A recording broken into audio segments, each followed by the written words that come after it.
Good morning, Johnson Learning Leopards. Today is Thursday, April 29th. Please stand for the pledge. I pledge allegiance to the flag of the United States of America and to the republic for which it stands, one nation, under God, indivisible, with liberty and justice for all. Please pause for the moment of silence on level 0.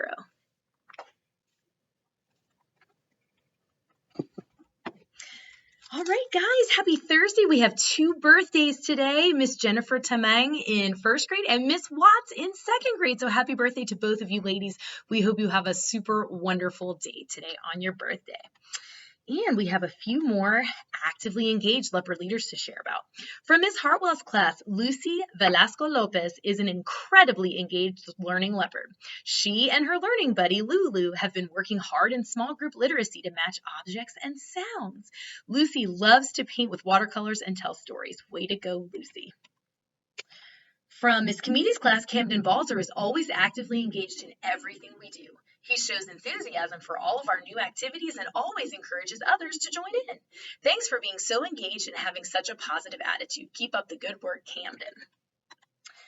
From Ms. Shapiro's class, Tyrus Banks shows that he is engaged by actively asking questions when he needs help, raising his hand to answer questions in whole group lessons, and working hard in his small group activities. We are lucky to have Tyrus in our class. From Ms. Case's class, Draymani Harris has worked so hard every day to be actively engaged as he transitioned back into in-person learning.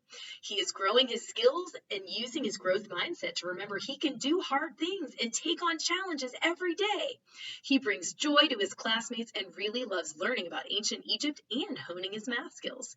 He uses his eyes, ears, and brain to stay engaged in lessons and to do the right thing. And finally, from Ms. Ricklemoff's class, Benjamin Thompson is actively engaged by completing his work, actively participating in group discussions, and he asks for help. He wants to learn. Great job, Benjamin, and great job to all of those actively engaged leopard leaders. All right, please join me in reciting the Johnson Code of Conduct. As a Johnson Learning Leopard, I come to learn. I promise to roar by being respectful, open-minded, actively engaged, and responsible. I will always try my best. All right, news you can use. This is a cool one. It has such a neat story. So today is National Peace Rose Day, and I'm going to show you a picture of the peace rose, and that's peace, P-E-A-C-E. And this day honors a well-known and fruitful garden rose. But here's the story. This is why I'm sharing this with you guys. It's such a compelling story. So there was a guy named Francis Milan in France, and he was a horticulturist, which means he grew and bred all sorts of plants and things. And he developed the peace rose, this rose, between 1935 and 1939, which was actually right before World War II started.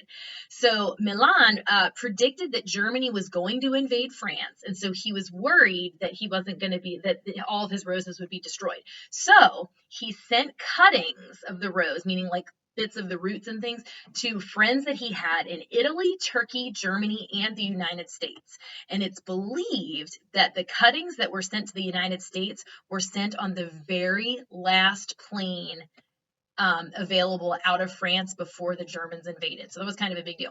So each country that received a cutting gave the rose a different name, which I also thought was cool. So in France, it was called Madame Milan, which was after the guy's mom. Italy named the rose Gioia, which means joy in Italian. In Germany, the name of the rose was Gloria Dei, for glory to God. And then the United States named the rose Peace. And the national flower of the United States is the rose. So I thought that was just a really cool story. Today is also National Zipper Day. What would we do without zippers? It commemorates April 29th, 1913, so over 100 years ago, when the patent for the modern zipper was issued. All right, today's joke of the day comes from Kendra Johnson in Miss Whalen's class. Why are camels so hard to see in the desert? Why are camels so hard to see in the desert?